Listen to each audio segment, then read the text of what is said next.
সম্মানিত উপস্থিতি, আসসালামু আলাইকুম ওয়া রাহমাতুল্লাহি ওয়া বারাকাতুহু। ওয়া আলাইকুম আসসালাম ওয়া রাহমাতুল্লাহি ওয়া বারাকাতুহু। আলহামদুলিল্লাহ, সকলে বলে আলহামদুলিল্লাহ।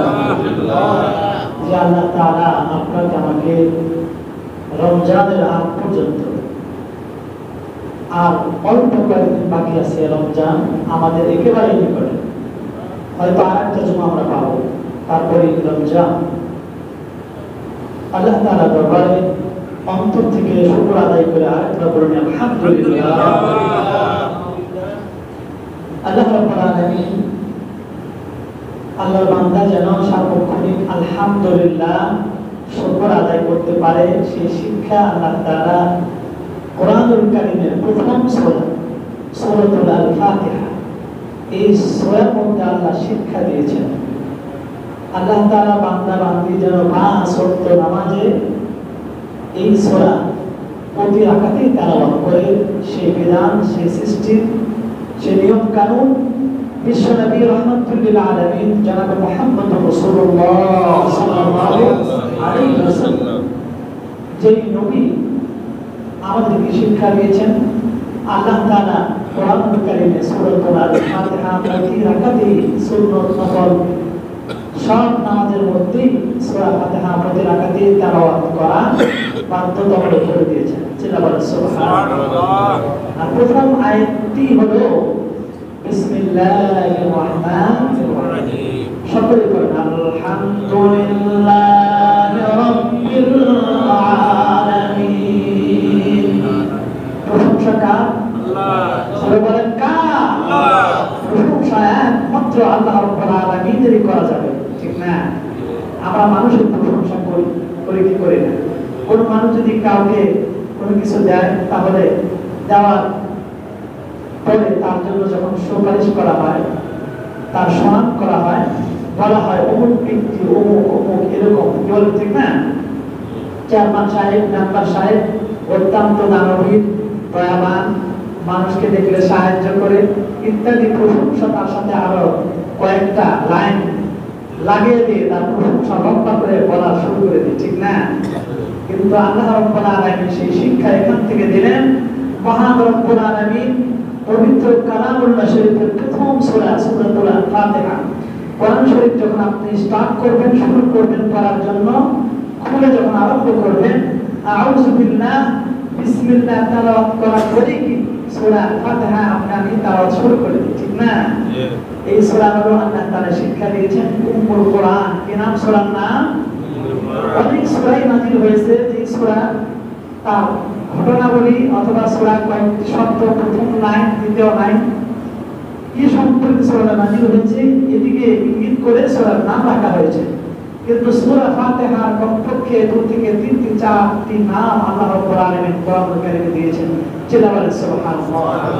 আর কারণ হলো মাবুদের শুকর আদায় করতে হবে। কার শুকর করতে হবে? আল্লাহ। জোরে বলি কার? আল্লাহ। আল্লাহ, যার নামটি নিলেই মুমিনের হৃদয়টা কেঁপে ওঠে, কি বলে, ঠিক না? আল্লাহ রাব্বুল আলামিন সূরাতুল আনফাল দ্বিতীয় নম্বর আয়াতে আল্লাহ রাব্বুল আলামিন মুমিনদেরকে আল্লাহর প্রিয় বান্দাদের নাম উল্লেখ করে বলেছেন বিসমিল্লাহির রাহমানির রাহিম। সবাই বলেন জোরে, বিসমিল্লাহির রাহমানির রাহিম। অর্থ কি? পরম করুণাময় আল্লাহর নামে শুরু করছি। রশিদ, দয়ালু, কি বলেন, ঠিক না? দয়ার কোনো সীমা আছে? আল্লাহ রাব্বুল আলামিনের মায়া, দয়া, এর কোনো সীমা লেখা আছে? নেই। আল্লাহ তাআলা প্রথমেই দিয়েছেন আলহামদুলিল্লাহি রাব্বিল আলামিন। আল্লাহ আমাদের প্রভু, এই আলামের, এই পৃথিবীর সমস্ত মাখলুকের প্রভু, মালিক হলেন আল্লাহ নিজেই। সুবহানাল্লাহ। বিসমিল্লাহির রহমানির রহিম বলে আমরা সূরা ফাতিহা শুরু করি। আর প্রথমে আমরা প্রশংসা করে নিলাম যে আল্লাহ রাব্বুল আলামিন পরের আয়াতে বলতেছেন, সবাই পড়েন, আর-রাহমানির রাহিম। তিনি রহমান, তিনি দয়ালু, পরম দয়ালু, অসীম দয়ালু, সীমাহীন দয়ালু, যার দয়ার কোনো সীমা রেখা নেই। মৃত্যুর আগ পর্যন্ত মানুষ পাপ করতে করতে করতে করতে করতে একেবারে সীমাহীন পাপ করে ফেলেছে। নিঃশ্বাস গেলি মৃত্যুর আগ মুহূর্ত পর্যন্ত আল্লাহ রাব্বুল আলামিন শেষ নিঃশ্বাস ত্যাগ করবে, এখনো মুমূর্ষুরূপী হয়নি, এখনো তার জ্ঞান আছে, মানুষকে চিনতে পারে, ছেলে কোনটা, বাবা কোনটা, দাদা কোনটা, ইত্যাদি ইত্যাদি আত্মীয়স্বজনকে চিনতে পারে, এখনো তার আকল আছে, জ্ঞান আছে। এই পর্যন্ত আল্লাহ রাব্বুল আলামিন তাকে সুযোগ দিয়েছেন, চান্স দিয়েছেন যে তুমি ফিরে আসো, তুমি কি করো, ফিরে আসো, আমি আল্লাহ রাব্বুল আলামিন তোমাকে মাফ করে দেওয়ার জন্য রেডি আছি। সুবহানাল্লাহ। সেই মহান প্রভু আপনার আমার কি জোরে বলেন মালিক, কি বলেন মালিক। আল্লাহ আমাদের কি মালিক, মালিক। কেন মালিক বলবো না? আমার আপনার কোনো অস্তিত্ব ছিল? জোরে বলেন ছিল? আপনার আমার কোনো অস্তিত্ব ছিল না।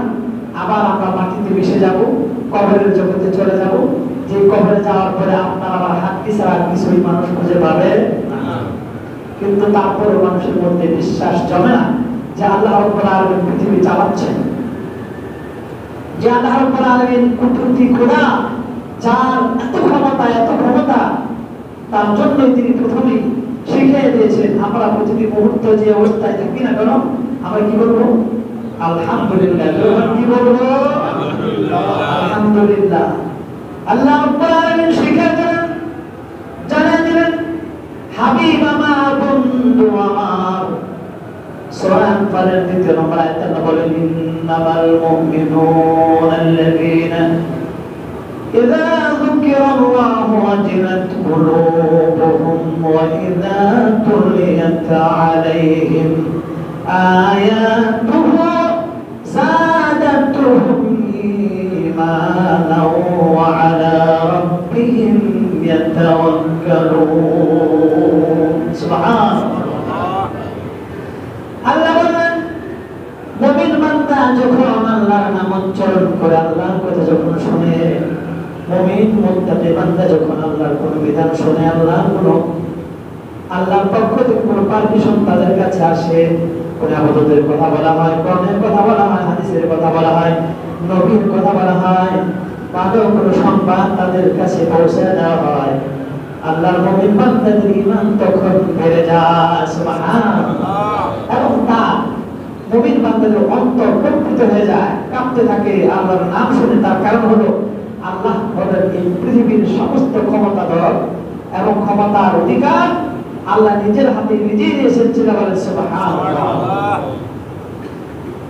এই জন্য যারা মুমিন, যারা মুত্তাকি, যারা দিনদার, এই আয়াতের মধ্যে তাফসীর ইবনে কাসীর, তাফসীরে মারিফুল কুরআন আসছে, মুমিন বান্দা যখন কোরআন তেলাওয়াত শুনে তাদের ঈমান তাজা হয়। ঈমান কি হয়? তাজা হয়।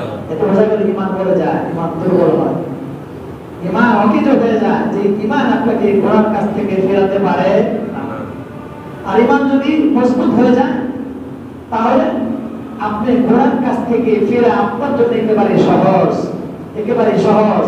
আপনি গুনাহ করতে গেলে তখন আপনার মৃত্যুর কথা স্মরণ হয়ে যায়, আপনার দিলের মধ্যে আল্লাহ রাব্বুল আলামিনের ডর ভয় চলে আসে। আল্লাহ বলেন, মুমিন বান্দা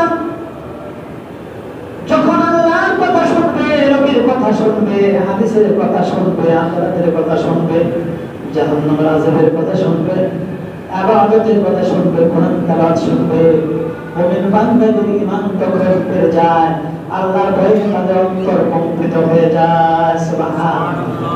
আমরা কি সেরকম মুমিন হতে পেরেছি? আমাদের কি আল্লাহর নাম শুনলে অন্তর কাঁপে? এদিকটা কোরআন তেলাওয়াত শুনতেছে, আরেক দিকটা কথা বলতেছে বা গান বাজতেছে। অথচ নামাজও পড়ে অনেক সময় নামাজ পড়তেছে, পাশে আরেকজন গান বাজাইতেছে।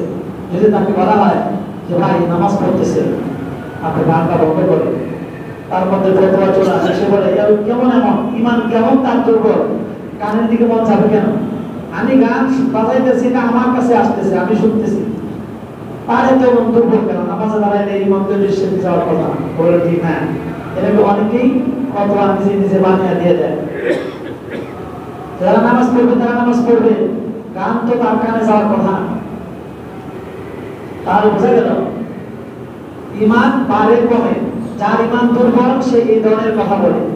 আর যদি মুমিন বান্দা হয় সে আল্লাহর ভয় পায়, আল্লাহ তাআলার ভয়ে তার অন্তর কম্পিত হয়ে যায়, অন্তর কাঁপতে থাকে এবং তার ঈমান তাজা হয়, ঈমান বেড়ে যায়। চিন্তা বলে সুবহানাল্লাহ। তাহলে মুমিন বান্দা যারা হবে তারা যখন আল্লাহ কোরআনের আয়াত শুনে, আল্লাহর কথা শুনে, আল্লাহর বরাদ্দ শুনে, তখন তাদের ঈমান তাজা হয়, তাদের ঈমান মজবুত হয়, অন্তর কম্পিত হয়ে যায়। এজন্য আমাদেরকে মুমিন হতে হবে। কি বলেন, আমরা মুমিন হতে পারি না? ইনশাআল্লাহ পারি না ইনশাআল্লাহ।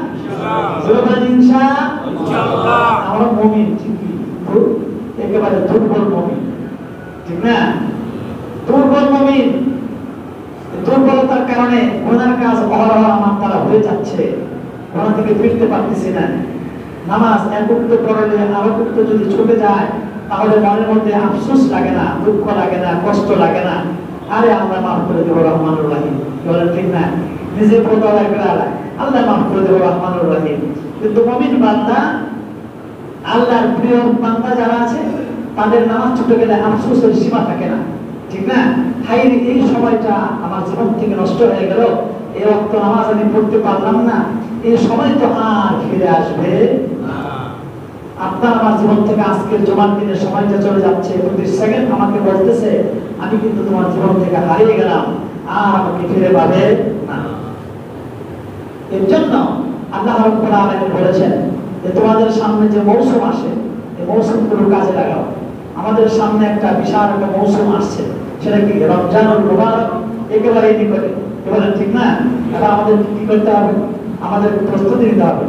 যারা পারি দু চারটা নফল রোজা রেখে রমজানের প্রস্তুতি দেব, আর যাদের একেবারে প্রস্তুতি নেওয়া করতে কোনো বিন্দু পরিমাণও কোন অলস বা না রাখার মতো মন মানসিকতা একেবারেই নাই, তারা না রাখলে হবে। কারণ রমজান আমার জান থাক আর না থাক, এমন মুমিন আছে আমি রোজা ছাড়বো না, আছে কি নাই? ইনশাআল্লাহ আছে। 100 এসব কিছু মানুষ আছে যারা বলে রমজানের রোজা আমার জান থাক আর না থাক, ইনশাআল্লাহ আল্লাহর উপরে ভরসা করে আমি সবগুলো রোজা রাখতে প্রস্তুত আছি, বলেন ঠিক না? তাই রমজান মাস অতি নিকটে, আমাদেরকে তওবা করে গুনাহ থেকে ফিরে আসতে হবে। এখন থেকে প্র্যাকটিস করতে হবে, 5 ওয়াক্ত নামাজ আমি মসজিদে এসে জামাতের সাথে আদায় করব। প্রশ্ন করতে পারেন, হুজুর ব্যবসার খাতিরে জামাতে নামাজ পড়তে পারি না, নামাজে যাওয়ার জন্য সুযোগ হয় না, কারণ আমার ব্যবসাও দেখতে হবে, কারণ ব্যবসা যদি না করি কি খাইয়ে আল্লাহর ইবাদত করব? এমনটা প্রশ্ন আসে না অনেকের মনের মধ্যে। তার কারণ কি জানেন? শয়তান আপনাকে ওয়াসওয়াসা দেয়, শয়তান আপনাকে বলে আরে আল্লাহ রহমানুর রহিম, মাফ করে দেব, তুই সারক্ত জামাতে না গেলে সমস্যা নেই, কারণ হলো আল্লাহ রহমানুর রহিম উনি মাফ করে দেবেন। ঠিক আছে, এই ধারণা ঠিক আছে, কিন্তু আপনি আল্লাহ রাব্বুল আলামিনের পক্ষ থেকে কতটুকু মাফ করতে পারবেন এই গ্যারান্টি আপনার কাছে আছে? আপনি আমি সেই সুযোগটা পাবো এমন কোনো গ্যারান্টি আছে? তাই আমার জীবনে যে সুযোগটা আছে, যতটুকু সুযোগ আমি পাই, ওই সুযোগটাকে সাথে সাথে আমাকে কি করতে হবে?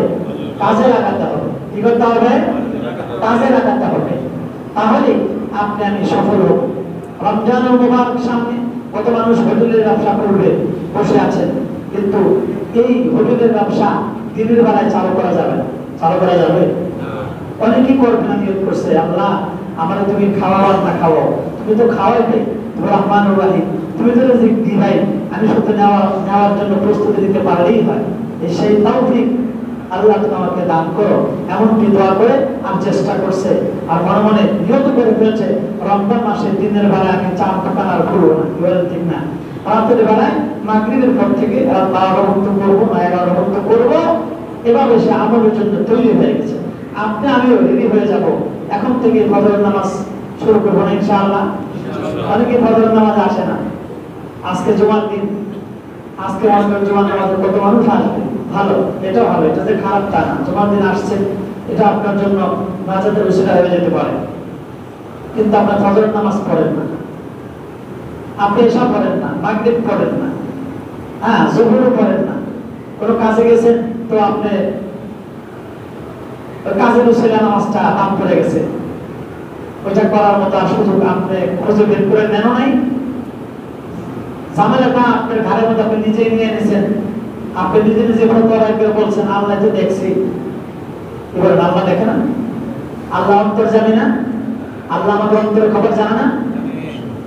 আল্লাহ রাব্বুল আলামিন কোরআনুল কারীমের মধ্যে বলেন সূরাতুল কাফ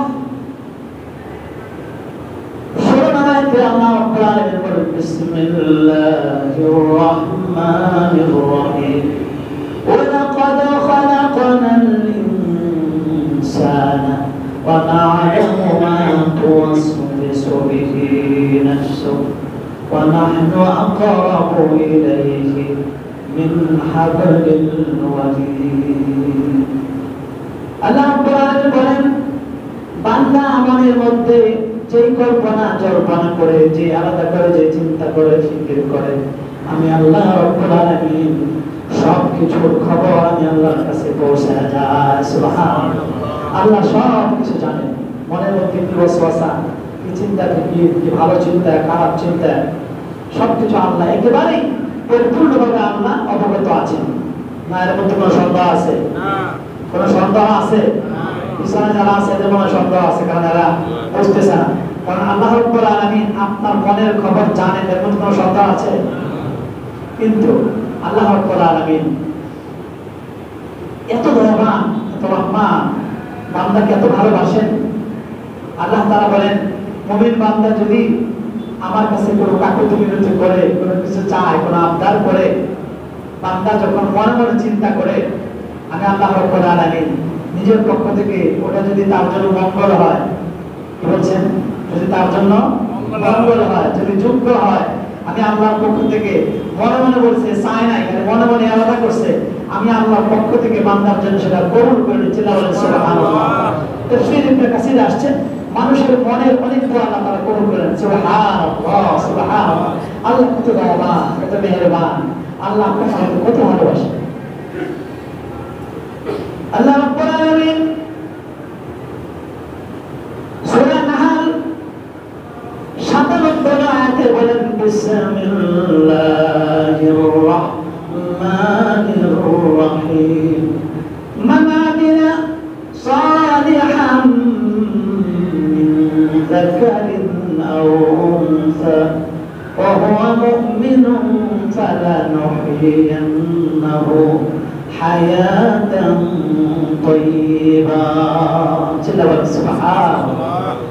আল্লাহ ওয়াজ করেন হাবিব আমার, বন্ধু আমার, যারা মুমিন হবে, যারা মুত্তাকি হবে, দিনদার হবে, পরহেজগার হবে, আমার প্রিয় বান্দা হবে, হাবিব তোমার প্রিয় উম্মত যারা হবে, তারা যদি ভালো কাজ করে, মঙ্গল কাজগুলো করতে থাকে, তাদের সামনে আমার পক্ষ থেকে যে ওয়াদাটা আসবে, যে মুসলে যে কাজটা আসবে, যে ওয়াদা আসবে, রমজান মাসে রোজা রাখবে, হজের যোগ্য হলে হজ করবে, যাকাতের যোগ্য হলে যাকাত দিয়ে দিবে, দান করার সামর্থ্য হলে দান করে দিবে, মানুষকে ভালোবাসবে, মানুষকে দিনের দিকে ডাকবে, সৎ কাজের আদেশ করবে, অসৎ কাজ থেকে মানুষকে নিষেধ করবে, নিজের সাধ্য অনুযায়ী নিজের ফ্যামিলির মধ্যে যারা গরিব অসহায় আছে তাদেরকে দান করবে, সিজন অনুযায়ী আমি আল্লাহর পক্ষ থেকে যে বিধান তার মধ্যে দেওয়া হয়েছে সবগুলো যদি সঠিকভাবে আদায় করতে পারে, আমি আল্লাহর পক্ষ থেকে তার জন্য গিফট আছে, পুরস্কার আছে,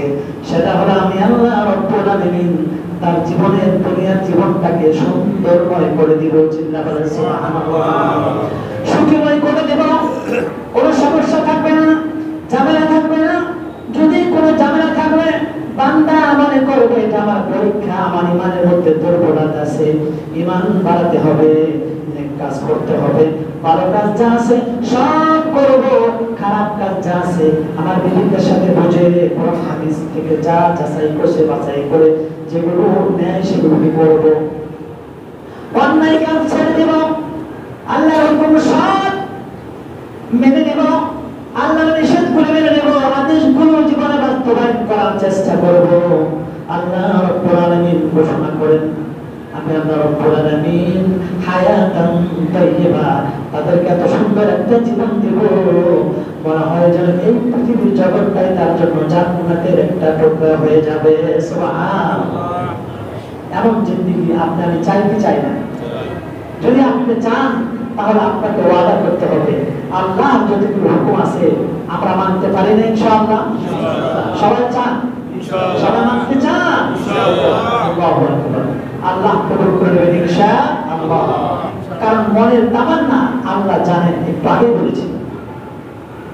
আল্লাহ রাব্বুল আলামিন বলেন, মান আমিলা সালিহান মিন যাকারিন আও উনসা ওয়া হুয়া মুমিনুন ফালানুহইয়ান্নাহু হায়াতান তাইয়্যিবা।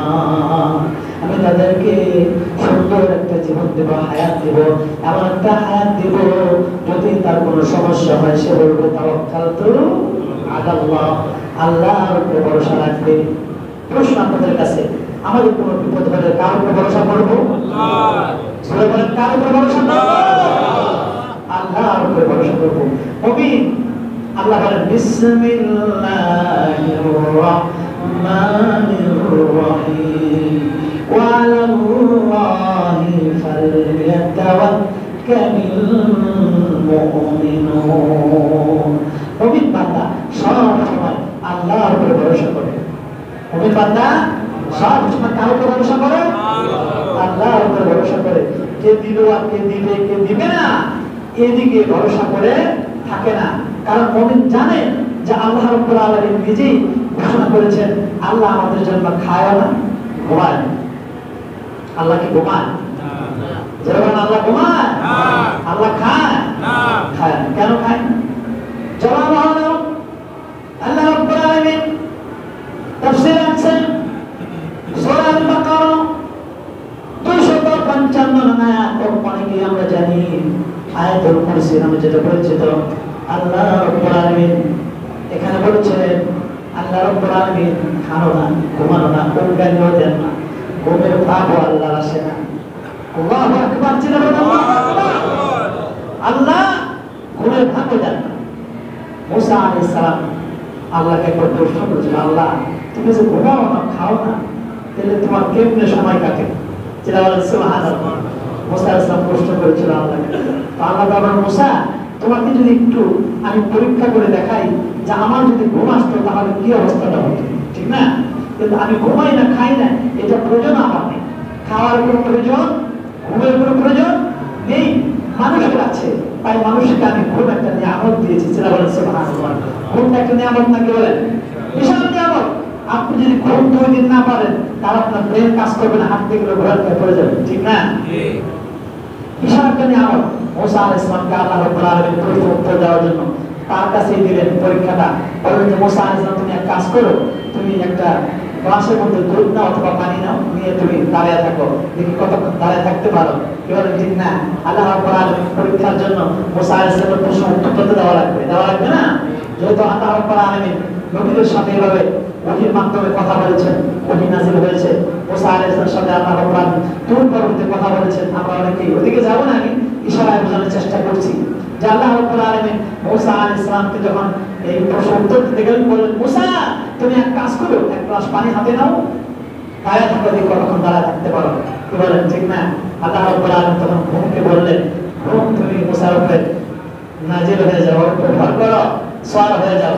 মুসা আলাইহিস সালাম তখন ধরে রাখছে, শক্ত করে ধরো। আল্লাহ বলছেন শক্ত করে ধরো, রাইখে দিল শক্ত করে। কাছের গ্লাস, এখন যদি সেটা একজন মানুষ দাঁড়িয়ে ধরে রাখে আর পড়ে গেলে ভালো থাকবে? দুধ পড়ে যাবে, ভেঙে যাবে, ঠিক না? ঠিক তাই হলো। এবার মুসা আলাইহিস সালাম নিচে থেকে বলছে, মামা আমি মুসা, আমার মধ্যে একটা ওয়াসওয়াসা ছিল, আমার মনের মধ্যে একটা দুশ্চিন্তা ছিল, আমার মনের মধ্যে নিজের একটা অবিশ্বাস ছিল। অবিশ্বাসটাকে আমি বিশ্বাস করার জন্য পরীক্ষা নিলাম। আল্লাহ তুমি যে কেন ঘুমাও না, কেন খাও না? আল্লাহ রাব্বুল আলামিন সূরা নিসা প্রথম আয়াতে ঘোষণা দিলেন, বান্দা তুমি আমাকে ভয় করো, আমাকে ভয় করো এবং আত্মীয়তার সম্পর্ক ছিন্ন করো না। বংশের মধ্যে যারা তোমার আত্মীয় তাদের সাথে সম্পর্ক ভালো রাখবে, তাদের খবর নেবে। এবং শেষের দিকে আল্লাহ রাব্বুল আলামিন ডাকতে বলেন, বান্দা তুমি খেয়াল করে দেখো আমি তোমার দিকে কড়া দৃষ্টিতে তাকিয়ে আছি। সুবহানাল্লাহ। আল্লাহ তাকিয়ে আছেন, তাহলে বোঝা গেল আল্লাহর চোখ আছে। চোখ না থাকলে তাকাই কি করবে, ঠিক না? কিন্তু সেই উত্তর হলো আল্লাহর চোখ আমার চোখ আপনার চোখের মতো না। আল্লাহ যেমন বড় ঠিক তেমনই দামি চোখ নিয়ে আল্লাহ তাআলা আপনার দিকে আমার দিকে তাকিয়ে আছেন। সুবহানাল্লাহ। আল্লাহ দেখতেছেন, কড়া দৃষ্টিতে তাকিয়ে আছেন। বলেন তো দেখি, ওস্তাদ আর ছাত্র যখন বসে তখন ওস্তাদ যখন গরম দৃষ্টিতে তাকায়, এটা কি তো কঠিন দৃষ্টি বলা হয়, ঠিক না? গরম দৃষ্টিতে তাকানো অর্থ হলো তাকে মারা নাকি, তাকে ভয় দেখানো। কি এটা? ভয় দেখানো। তুমি ঠিক হয়ে যাও। আল্লাহ কড়া দৃষ্টিতে তাকিয়ে আছে মানে কি? বান্দা তুমি আমাকে ভয় পাও, কারণ আমার হুকুমের বান্দা তুমি চলতে পারো না। কারণ হলো পৃথিবীতে সূর্য উঠে তোমার কথায় না, কার কথায়? আল্লাহ। কার কথায়? আল্লাহ। সূর্য যদি কালকে না উঠে তাহলে আমাদের যত বাহাদুরি আছে থাকবে? পৃথিবীর যত বড় বড় ক্ষমতাসীন আছে তাদের কোনো পাওয়া আছে সূর্য উঠে দিবে? কালকে সকালে ভোরবেলা সূর্য আর উঠবে না, বাংলাদেশে উঠবে না, আরেক জায়গায় উঠছে, এমন কি হয়? না। পৃথিবীর যে কোনো জায়গায় আল্লাহ রাব্বুল আলামিনের হুকুমে বাংলাদেশে রাত্রি থাকে, আরেক দেশে দিন থাকে, আরেক দেশে রাত্রি থাকে, আরেক দেশে ভোর রাত থাকে, কোন দেশে সকাল ফজরের আযান হয়। কি বলেন, ঠিক না? এই কুদরতি খেলা কে খেলছেন? আল্লাহ। যখন কে খেলছেন? আল্লাহ। কেন? আল্লাহ রাব্বুল আলামিন বলেন, বান্দা হে আমার, তোমাকে ছোট্ট একটা প্রেম দিয়ে আমি পাঠিয়েছি দুনিয়ার মধ্যে, আর সেই প্রেমটাকে যদি ভালো কাজে লাগাও তাহলে দুনিয়ার জিন্দেগি তোমার জন্য জান্নাতি জীবন হয়ে যাবে। সুবহানাল্লাহ। দুনিয়ার জিন্দেগি জান্নাতি জীবন হয়ে যাবে। অহংকার থাকবে না, আমিত্ব থাকবে না, তোমার কোনো অহংকার তোমার অন্তরে আশ্রয় নিতে পারবে না, তোমার অন্তরে বসতে পারবে না, কারণ তোমার সর্ব ক্ষমতার উপরে আমি আল্লাহর ক্ষমতা আগে চলে। সুবহানাল্লাহ। বলেন তো কি, আমার হাতটা ধরতেছে, এই হাতটা যদি আল্লাহ আমাকে নামাবার তৌফিক না দেয় আমি কি নামাতে পারবো? আপনারা আমার দিকে তাকিয়ে আছেন, যদি আল্লাহ দৃষ্টি শক্তি নিয়ে যায় এই মুহূর্তে তাহলে আপনি আমি কি দেখতে পারবো? কখনোই পারবো না। সূরা ইয়াসিনের শেষের দিকে, সূরা ইয়াসিনের শেষের দিকে 65, 66, 68 আয়াতে আল্লাহ রাব্বুল আলামিন বলেন, বান্দা হে আমার, আমাকে চেনো না? আমি তোমাকে এমন ভাবে পৃথিবীতে পাঠাইছি যখন তুমি বলতেও পারতে না, হাঁটতেও পারতে না, ধরতেও পারতে না, কোনো কিছু চিনতেও না, বুঝতেও না, এমন ছোট্ট করে বানাইলাম। কেন বানাইলাম? বান্দা তুমি বড় হবে না, আমাকে নিয়ে গবেষণা করবে, আমাকে নিয়ে চিন্তা করবে, তারপরে আস্তে আস্তে তুমি তোমার বাপকে চিনতে পারছো, মাকে চিনো, ভাইকে চিনো, কোরআন চিনো, হাদিস চিনো, নবী চিনো, রাসূল চিনো, নামাজ পড়তেও জানো, নামাজ না পড়তেও পারো, ভালো কাজও বোঝো, খারাপ কাজও বোঝো, মন্দ ভালো সব যাচাই বাছাই করতে পারো, কোনটা ভালো কোনটা মন্দ বোঝো। এবার আমি আল্লাহ রাব্বুল আলামিন তোমাকে আস্তে আস্তে একটা বয়স পার করে দিলাম, 50 পারি হয়ে গেল, 60 পারি হয়ে গেল, 70 এসে পড়লো, 80 এসে পড়লো, তারপরে দেখলাম তোমার এই যৌবনকালের চেহারাটা আর এখন নাই। একেবারে ঠিক না? আয়নার সামনে দাঁড়ালে দেখা যায় দাড়িগুলো সাদা হয়ে যাচ্ছে, চেহারাটা ফাঁসকা ফাঁসকা হয়ে গেছে, ইচ্ছা অনিচ্ছায় কপালের মধ্যে দাগ পড়ে গেছে, কেমন ঠিক না? চামড়া ঘুষে গেছে। আল্লাহ রাব্বুল আলামিন বোঝাইতে চাচ্ছেন, হে বান্দা আমার, তুমি কিন্তু এই পৃথিবীতে থাকবে না, একেবারে অসহায় হয়ে আসছিলে, চলতেও পারো নাই, তোমাকে হাত ধরে একজন হাঁটা শিখাইছে, বসতেও পারো নাই, মা তোমাকে কিছু একটা বালিশ দিয়ে বসায় দিয়েছে, তুমি খাইতেও পারো নাই, মা তোমাকে খাওয়াই দিছে, এখন তুমি খাইতে পারো আর আমি আল্লাহর বিরুদ্ধে কথা বলো। কে বলেন ঠিক না? বান্দা হয় না, তুমি কথা বলতে পারো নাই, এখন আমার বিরুদ্ধে তুমি জবান দিয়ে কথা বলো। তুমি কথা যখন বলতা তখন তোমার মা তোমার শিখিয়ে দিত, বলো আল্লাহ, কি বলো?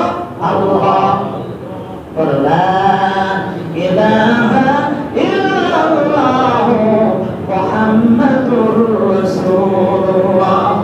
বান্দা আমার, তোমার জীবনটা কেটে গেল, এখনো তুমি বুঝতেছো না, এখনো দুনিয়ার পিছনে লেগে আছো, তুমি ভাবতেছো এই দুনিয়ার সম্পদ আমার সাথে কবরে যাবে, তাই যাবে কি কবরে? আল্লাহ রাব্বুল আলামিন সূরা ওয়াইলুল লিল মুতাফফিফিন এবং সূরাতুল হুমাযার মধ্যে বলেছেন, ওয়াইলুল লিকুল্লি হুমাযাতিন লুমাযা আল্লাযী জামা'a মালাও ওয়া আদ্দাদা।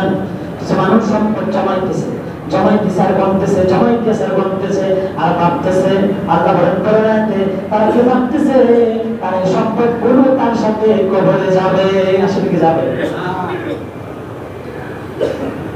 الذي جمع ماله وعدده يحسب أن ماله أخلده كلا لينبذن في الحطمة وما أدراك ما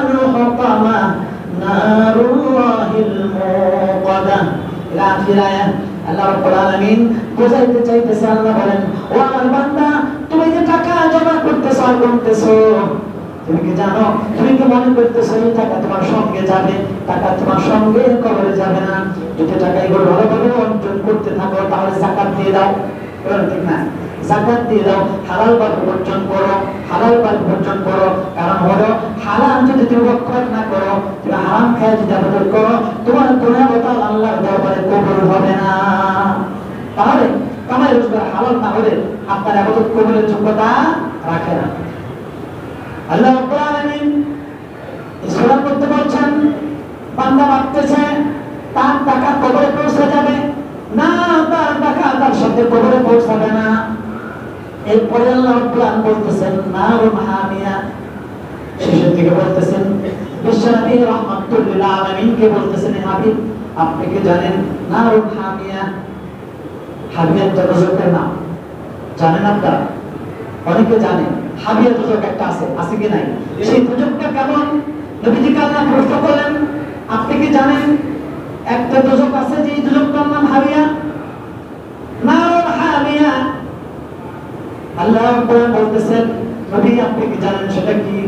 আল্লাহ নিজে ব্যাখ্যা করতেছেন, সেটা হলো একটা জাহান্নামের গর্ত, গভীর গর্ত, একটা খাদ, একটা গর্ত, যেখানে আল্লাহ রাব্বুল আলামিন আগুন জ্বালায় রাখছেন। জাহান্নামের আগুন এত কঠিন আগুন। শেষের দিকে তাফসীর ইবনে কাসির আসছে, তাফসীর মারিফুল কুরআন আসছে, আল্লাহ রাব্বুল আলামিন ওই জাহান্নামের ভয়ের কথা কেন বললেন? বান্দা যারা টাকা জমায়, হারাম হারাম বেচে টাকা জমাও তুমি, ঠিক না? হারাম টাকা যদি তোমরা জমাইতে থাকো, যারা হারাম টাকা জমায়, আপনারা জানেন, লম্বা আমি বলবো না, যে হারাম টাকা জমানোর জন্য মানুষ পাগল পাড়া হয় কখন? যখন আল্লাহরে ভুলে যায়, বলেন ঠিক না? আল্লাহ দেখতেছেন, আমরা পূর্বে আলোচনা করলাম, আল্লাহ দেখতেছেন, আল্লাহ দেখেন, আল্লাহ শোনেন, অন্তর্যামী আল্লাহ রাব্বুল আলামিন। মানুষ যদি এই কথাটা স্মরণ রাখতো তাহলে ঘুষের টাকা টেবিলের নিচ দেয় না, বলেন ঠিক না? উপর দেয় না, কারো করতে দিয়ে না, নিচ দেন। আবার হজ করে আসছি, এটা ধরা যাবে না, এটা ধরা ছাড়া হজ করে আসছি তো ঘুষের টাকা ধরা যাবে না। এটা কি করতে হবে? কাগজের প্যাকেট করে বাসায় পৌঁছে দিয়ে আসবেন। কোথায় দিয়ে আসবেন? কেন? হজ করে আসছে যে, হজ করে টাকা এইভাবে নেওয়া যায় না, উনি নিজে একটা ফটো বানাই দেন, এটা হালাল করছে, প্যাকেট করে বাসায় পৌঁছে দেবেন, আমি হাজি সাহেব মানুষ, টাকা পয়সা নিতে পারবো, কি বলেন ঠিক না? এরকম চরিত্র আমাদের মানুষের মধ্যে আছে কি নাই? তারা কি মুমিন না, মুসলমান না? তারা কি মুসলমান না? তারা কিন্তু মুসলমান। মানে আগে আলহাজ নামটা পরে লেখে, কি বলেন না? মানে আগে আলহাজ দেখার দরকার আছে? কারা কারা মনে করে দেখার দরকার আছে? দেখার দরকার নাই।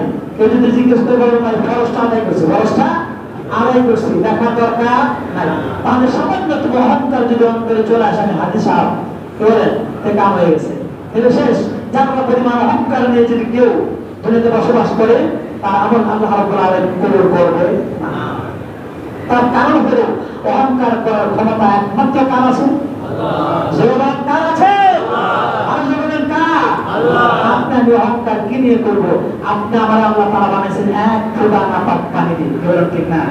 আল্লাহ রাব্বুল আলামিন সূরাতুত তাহরিম কোরআনে বলেছেন, বিসমিল্লাহির রহমানির রহিম, হাল আতা আলাল ইনসানি হিনুম মিনাদ দাহর লাম ইয়াকুন শাইআম মাযকুরা إنا خلقنا الإنسان من نطفة أمشاج نبتليه فجعلناه سميعا بصيرا سبحان الله আল্লাহ আপনাকে আমাকে এক ফোঁটা নাপাক পানি দিয়ে তৈরি করেছেন। এটা অর্থ কেন এভাবে? আল্লাহ বোঝাইতে চাচ্ছেন, বান্দা তুমি যে অহংকার করো, তুমি এক ফোঁটা নাপাক পানি, যেই পানিটা বের হলে পরে তোমার জন্য ফরজ গোসল হয়ে যায়, তোমার গোসল ফরজ করতে হবে, ফরজ গোসল আদায় করতে হবে। এখানে অনেকে আছে যে এরকম, তাদের এরকম অবস্থা হয় যে ঘুম থেকে উঠে দেখছে কাপড় নষ্ট হয়ে গেছে, ফরজ গোসলের যে 3টা ফরজ, এটা অনেকে জানে। আছে না আমার মানুষ? আছে না? ফরজ গোসলের জন্য 3টা ফরজ জিজ্ঞেস করলে যারা নামাজি মাসুককে মুসল্লি আর অনেকেই জানে, অনেক যুবক ছেলেরা আছে জানেই না, অথচ তার কিন্তু বালেগা হয়ে গেছে, সে বালেগ হয়ে গেছে, হ্যাঁ, তার মাঝে মাঝে এরকম স্বপ্ন দেখে যে আল্লাহর পক্ষ থেকে যে নিয়ামত পাইছে, এই নিয়ামত তার ঘুমের মাধ্যমে হ্যাঁ তার অবদান ঘটে গেছে, স্বপ্ন দেখছে, ফল গোসল কিভাবে করতে হয় জানে না, গোসল করে আসছে, ঠিক না? এখন এইভাবে সাধারণভাবে গোসল করলে সে কি পবিত্রতা অর্জন করতে পারবে? পারবে না। অফিসের গোসলের ফরজ কয়টা? 3টা। সহজ, শিখে না। সময় সুযোগ যেহেতু পেয়েছি একটু বলেই দিই, বলেন ঠিক না? গোসলের ফরজ 3টা। 1 নম্বরে বড় করা, এরকম করে কুলি করা, এটা হলো গোসলের 1 নম্বর ফরজ। 2 নম্বর ফরজ হলো ইবাদত। হ্যাঁ, মারহাবা, সবাই মারহাবা। অনেকে বলে ফেলছে নাকে নরম জায়গায় পানি পৌঁছায় দেওয়া, নাকের নরম জায়গায় এখানে ভিতরে পানি দেবো, করার সময় যেভাবে দেই এইভাবে পানি পৌঁছায় দেওয়া। তারপর 3 নম্বর হলো সমস্ত শরীরকে পানি দিয়ে ভাসায় দেওয়া। যেটা বলেন সুবহানাল্লাহ। আমরা মুসলিম, আমাদের সকলের জন্য এই বিষয়গুলো জানা ফরজ, বলেন ঠিক না? এরকম ভুলের মধ্যে আমাদের অকারণ হয় না। এরকম ঘুরতে ঘুরে দেখি আমার আল্লাহ তাআলার এই নিয়ামত আমি যারা পাইছি, আমরা যারা পাইছি আলহামদুলিল্লাহ বলেন আলহামদুলিল্লাহ। তাহলে আজকে কি শিখলাম? গোসলের ফরজ কয়টা? 3টা। 1 নম্বর কি? গড়গড়া কুলি করা। এখন যদি এই কথাটা না জানে, গড়গড়া কুলি করে নাই, পানির মধ্যে একেবারে ডুবে গেছে, গাছের মধ্যে খালের মধ্যে ডুবতেছে, গড়গড়া কুলি করে নাই, মুখের মধ্যে পানি দেয় নাই, উঠছে, তার ফরজ আদায় হয়েছে? নামাজ পড়লে কোরআন স্পর্শ করা যাবে? যাবে না। নামাজ পড়লে কবুল হবে? হবে না। বলতেছিলাম আল্লাহ রাব্বুল আলামিন ফরজগুলো, সুন্নাতগুলো, আল্লাহর বিধানগুলো আমার মাঝে এত সুন্দর করে সাজিয়ে দিয়েছেন। জীবন ব্যবস্থা হলো কোরআন। আমাদের জীবন ব্যবস্থা কি? কোরআন। সিল্লা বলেন কি? কোরআন। আর এটা কি? বিশ্বনবী জনাব মুহাম্মদ রাসূলুল্লাহ সাল্লাল্লাহু আলাইহি ওয়াসাল্লামের জীবন আদর্শ। একটা ধর্ম আর তা সাবো নাকি? এমনটা একটা ধর্ম সব মানতে হবে। এখন প্রশ্ন আসে, ইউটিউবে দেখি আর কি, আজকে মধ্যে জামাতটা রেকর্ড হচ্ছে, এটাও সাথে ইউটিউবে অনেকে বলে, যারা বলে আর কি, যারা অনেক জ্ঞানী গুণী মানুষ, আমি তো জ্ঞানী না, এত বুদ্ধিও নাই, মাথার মধ্যে তো এলেন তারাও নাই, একেবারে মাখান্তা মানুষ, আমি কম করতে না দেন, কি বলে ঠিক না? যারা বেশি বুঝে এরা বলে রাজনীতি কোরআনে নাই। কি বলে? রাজনীতি। সব একটা প্রশ্ন আপনাদেরকে, আমি প্রশ্ন উত্তর দেবেন। বলেন পৃথিবী কার? আল্লাহ। বাড়ি আপনার, মাতবরি কার? আল্লাহ। বাড়ি আপনার, মাতবরি কার? আল্লাহ। আপনার বাড়ি, আপনার মাতবরি কার? আল্লাহ। দুনিয়া আপনার, মাতবরি কার? আল্লাহ। যারা বলেন কার? আল্লাহ। পৃথিবী আল্লাহ বানাইছে, পৃথিবীতে আপনার ছাইরা দিয়েছে, মাতবরি কার জন্য চলবে? কারণ আল্লাহ পৃথিবীতে মাতবরি করবেন, উনি আগে সিদ্ধান্ত করে নবী পাঠাইছেন। কি বলেন ঠিক না? আবার নবীজির মা নাই, শিশুকালেই কি বাবা হারাইছে, আবার 6 মাস পরে কি মা হারাই ফেলছেন। নবীকে এমন ভাবে আল্লাহ তৈরি করেছেন যে ওনার মধ্যে কোনো ধরনের কোনো কিছু ঘুষ ধরার মতো, কলঙ্ক ধরার মতো পৃথিবীর কোনো মানুষের জ্ঞান আগে আল্লাহ তারা দেন নাই। কেউ ঠিক না? আল্লাহ গ্যারান্টি দিয়েছেন, নূন ওয়াল কলমি ওয়া মা ইয়াসতুরুন মা আনতা বিনিয়ামাতি রাব্বিকা বিমাজনুন। চিন্তা করেন সুবহানাল্লাহ। মক্কার মানুষেরা যারা পণ্ডিত ছিল, বর্তমান যে পণ্ডিত আছে, এরকম বহু পণ্ডিত মক্কার জামানায় ছিল, নবীর জামানায় ছিল। সব পণ্ডিতরা তখন বলছে নবীকে, এটা পাগল, কি কয়? ওই পর্বতের উপরে, হীরা পর্বতের গুহায় ঘুমায় বসে, আর সেখানে যায় জিবরাইল ওনাকে কোরআন নাযিল করে রমজান মাস সামনে, কেউ ঠিক না? কোরআন নাযিল হয়েছে রমজান মাসে। কোন মাসে? কোন মাসে? রমজান মাসে কোরআন নাযিল হয়েছে। কোরআন এভাবে 1400 বছর আগে আল্লাহ রাব্বুল আলামিন নবীজির কাছে কোরআন নাযিল করেছেন 23 বছর ব্যাপী। কতদিন ব্যাপী? 23 বছর ব্যাপী। যখন যতটুকু কোরআন দরকার, ততটুকু আল্লাহ রাব্বুল আলামিন যে বিধান দরকার তখনই সেই কোরআনের আয়াত নাযিল করছে। আর এই কথা যখন কাফেরদের কাছে বলছে, কাফেররা শুনে না, গবেষণা করে, তখনও বিদ্বান ছিল, তখনও শিক্ষিত মানুষ ছিল, তারা তখন বলছে মুহাম্মদ যা বলছে এইটা তো মানার কথা না, এমন কথা পাগলও বলে না। কি বলেন ঠিক না? এমন কথা পাগলও বলে না। তার কাছে বলে আকাশ থেকে ফেরেশতা আসছে, আর ফেরেশতা বলে তারা এসে কানে কানে বলছে যে তুমি বলো বিসমিল্লাহির রহমানির রহিম, ইকরা বিসমি রাব্বিকাল্লাযী খালাক। মানে তুমি বলো, প্রভুর নামে পড়ো, ইকরা বিসমি রাব্বিকাল্লাযী খালাক। তোমার প্রভুর নামে তুমি পড়তে থাকো, তেলাওয়াত করতে থাকো। চিন্তা করেন সুবহানাল্লাহ। কাফেরদের কাছে যখন পড়া হয়েছে, কাফেররা তখন বলছে, এটা তো পাগলও বিশ্বাস করে না। একজন মানুষ কিভাবে এমন পাগল হতে পারে যে তার কাছে আকাশ থেকে বলে ফেরেশতা আসছে, আয়েশা বলে সে মানুষের রূপ ধরে আর তাকে বুকে জড়ায় নিছে, পুকুরের মধ্যে ডুব লাগাইছে, তারপরে বলছে আমি বলতে থাকি আর তুমি শুনতে থাকো। আমার কোরআন নাযিল হয়েছে, আল্লাহ বলছে নবী আমার তুমি মুখ মুছে আলোচনা করতে হবে না, মুখস্থ করার জন্য চেষ্টা করতে হবে না। সূরা কিয়ামতের মধ্যে আল্লাহ তাআলা বলছেন তুমি কি করো, চেষ্টা করতে হবে না, তুমি শুধু শুনতে থাকো আর পুরো কোরআন আমি তোমার ভিতরের মধ্যে বসাই দেবো। সুবহানাল্লাহ সুবহানাল্লাহ। নবী ইব্রাহিম জিবরাইলের কাছ থেকে শুনছেন, তালাওয়াত শুনছেন, সাথে সাথে সেটা অন্তরের মধ্যে বসে গেছে, মুখস্থ হয়ে গেছে। সুবহানাল্লাহ। সেই নবী মুহাম্মদ রাসূলুল্লাহ সাল্লাল্লাহু আলাইহি ওয়াসাল্লাম আদর্শ পৃথিবীর মধ্যে বাস্তবায়ন করার জন্য আমরা সকলে রাজি আছি না? হাত তুলে দেখি ইনশাআল্লাহ। এই দুনিয়ায় এই পৃথিবীতে আল্লাহর আইন জারি করা চাই না? আলহামদুলিল্লাহ। আপনারা হাত না হয়েছে তো তারপরে একটা সার্টিফিকেট রাখবেন। কি বলেন? আল্লাহ যদি জীবনের কোনো কিছু যদি কবুল না করে তাহলে আমি গুনাহগার, আজকে ওয়াদা করছি এই ওয়াদা আল্লাহ যদি কবুল করে নেয় তাহলে হাসরের ময়দানে আল্লাহ তার একটা বাহানা তালাশ করে আপনাকে আমাকে মাফ করে দেবেন। বান্দা ওয়াদা করছি না, তাও নাই তো দুনিয়ার জীবনে সুযোগ পাওয়ার চেষ্টা করছো। হ্যাঁ, এই দল ওই দল ভোটাভুটি করছে, ইসলামের পক্ষে ভোট দেওয়া দিয়া তুমি সমর্থন জানাইতে পারো নাই। যারা ইসলাম কায়েম করবে তারা বলে তাদের অন্তরে কি আছে আপনি আমি জানি না, কিন্তু তারা বলতেছে তো ঠিক, জবানেতে বলতেছে এদেশে ইসলাম হুকুমত হোক। কি বলেন ঠিক না? এই দেশে দ্বীনে ইসলাম সকলের কাছে পৌঁছে দেওয়া হোক, মানা না মানা তার ব্যক্তিগত ব্যাপার। কি বলেন ঠিক না? রাজনীতি ভাবে বা সরকার পক্ষ থেকে যদি কোনো আইন করা হয় আপনি যদি না মানেন তাহলে সরকারের হক আদায় হয়ে গেছে। কি বলেন ঠিক না? সরকার বললো 5 ওয়াক্ত নামাজ মুসলিমদের করতে হবে, ঠিক না? হিন্দুরা তারা তোমার যাদের ধর্ম আছে তোমরা সেটা করতে থাকো, আর মুসলমান যারা আছে 5 ওয়াক্ত নামাজ পড়বা, দোকান বন্ধ রাখবা। সবাই যদি এই কামগুলো শুরু করে তাহলে এই সদকাতুল জারিয়া সবটা সরকার বাহাদুরও পাবে। কি বলেন ঠিক না? যেমনটা করতে আমরা চাই না? ইমানে নাকি বলেন চাই না? বলবেন আপনি রাজনীতি কথা বললেন, আমি তো প্রথমে গ্যারান্টি দিচ্ছি দুনিয়াটা কার? আল্লাহ। এই পৃথিবী কার? আল্লাহ। আপনি কার? আল্লাহ। দুনিয়ার সমস্ত সম্পদের মালিক কে? আল্লাহ। তাহলে আমরা যদি বাতি নিভাই দিলাম চা, বলেন ঠিক না? একটা ঘটনা বলে শেষ করবো। জমিদার আর জমিদারের বউ রাস্তাতে যাইতেছে, এক ভিক্ষুক হঠাৎ করে সামনে হাজির, কিন্তু রাস্তার মধ্যে কাদা ছিল। হঠাৎ করে ভিক্ষুকের শরীরে কোনো জামা কাপড় নাই, ময়লা কাপড় চোপড় এবং শরীরের মধ্যে ছিঁড়া ফাটা কাপড় চোপড়, খুবই দুর্গন্ধময় পোশাক দিয়ে যাচ্ছে। তখন জমিদারের বউ আর জমিদার দুজনের মুখোমুখি হয়ে চলাফেরা করছে। হঠাৎ করে ওই ভিক্ষুকের গায়ের সাথে কাদা ছিল, সেই কাদাগুলো জমিদারের বউর গায়ে লেগেছে। এখন সে রাগে উৎসাহ একেবারে কি বলে মানে সিলেক্ট দেখা যাবে, ঠিক না? এমন তার রাগ হয়ে গেছে, সাথে সাথে তার যে বর আছে জমিদার আছে তাকে ডাক দিছে, দেখো এই ভিক্ষুক মূর্খ এরকম খারাপ এরকম নোংরা কাপড় চোপড় নিয়ে আমার পাশ দিয়ে চাইতেছিল, আর তার শরীরের কাদা কাদা আমার গায়ে লাগছে, এর সাহায্য করো। এর কি করো? সাহায্য করো। সাহায্য তো করছে, শরীরের যে জোর আছে সমস্ত জোর নিয়ে তারা কি জমা দিতে গেছে না কি করছে? তারপরে মেলা করছে, অথবা যত দাঁড়িয়ে আছে সব দিচ্ছে। কি বলেন ঠিক না? অসহায় ব্যক্তি আল্লাহর কাছে দোয়া করছেন, তারা তো কিছু করার নাই, কিছু করার আছে? অসহায় বান্দা তখন আল্লাহর কাছে কি বলে, বাবা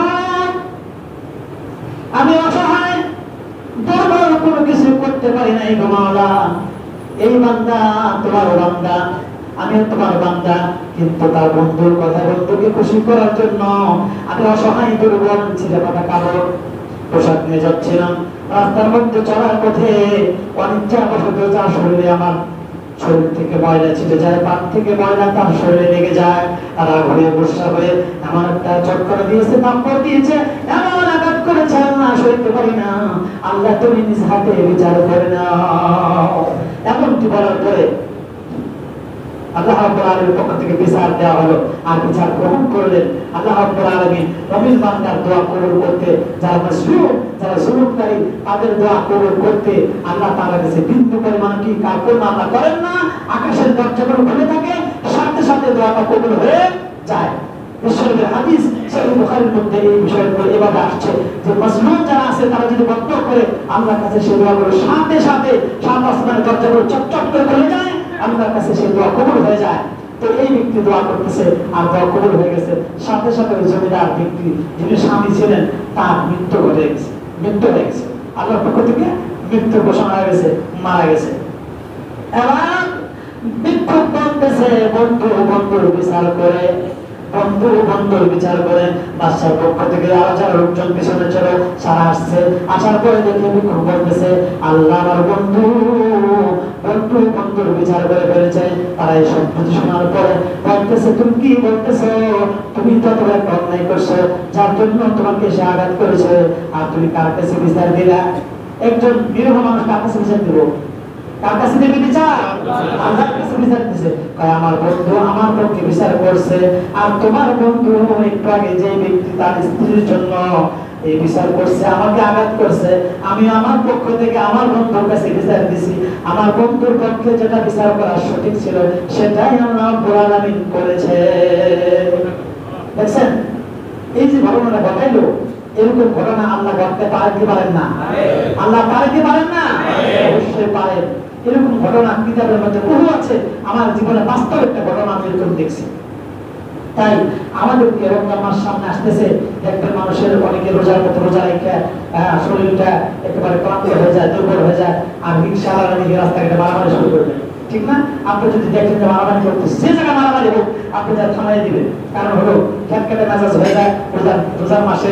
তার বলেছেন রমজান মাসে তোমরা ঝগড়া ঢুকাতে জড়িত হয়ে না, কেউ যদি ঝগড়া করে থাকে তাকে থামিয়ে দাও, আর আমরাও সবুর করবো, ধৈর্য ধারণ করবো। হ্যাঁ, আমরা একেবারে নরম হয়ে যাবো, কারণ অহংকার করার মতো কোনো বিষয় আমার কাছে আপনার কাছে নাই। আমরা সবসময় মৃত্যুকে বেশি বেশি স্মরণ করবো, আর আল্লাহর হুকুম যা সামনে আছে সব মানার চেষ্টা করবে ইনশাআল্লাহ। আল্লাহ আপনাকে আমাকে তৌফিক দান করুন, রমজান মাসের পরিপূর্ণ হক আদায় করার জন্য আপনাকে আমাকে তৌফিক দান করুন, এবং নিয়ম করে রমজানের সবগুলো রোজা রাখবো ইনশাআল্লাহ। আল্লাহুম্মা তাওফিক বিল্লাহ। আসসালামু আলাইকুম ওয়া রাহমাতুল্লাহি ওয়া বারাকাতুহু। চার রাকাত তাহজ্জুদ নামাজ পড়তে হবে।